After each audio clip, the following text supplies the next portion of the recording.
কত থেকে আমি দেখি এই রাস্তা খাওয়া যায় না। আমরা মানে ভোট ব্যাংক হিসাবে তারা ব্যবহার করে।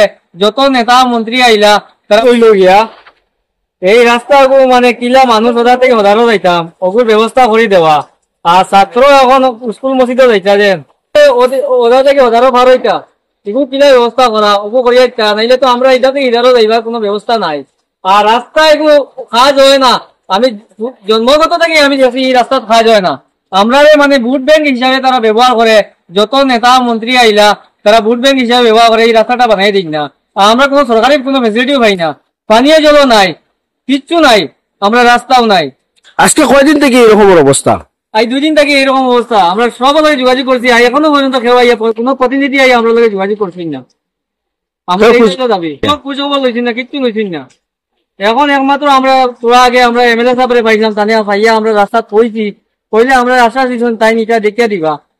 তখন বুঝিয়ে না কতটুকু সাকসেসফুল হইতে পারবো আমরা। এটা তো মাঝে দেখবো কিনা কিনা করা যায়, এটা আমার। আমরা দেখো এই রাস্তাটা হইলো সীমান্তবর্তী স্কুল থেকে লেগে সকলে আজ যাব পারি রাস্তাটা সীমা কোনো আর কিছু। এই রাস্তাটা হয়েছে আমরা মানে সত্যগ্রাম জিপি প্লাস বাগা জিপি 10 জিপির রাস্তা। এই 10 জিপির রাস্তা খালি থেকে আমরা রাস্তাটা ভাঙিয়েছি, সকলে একটা যোগাযোগ করেছে, কোনো সেবা আইছে না।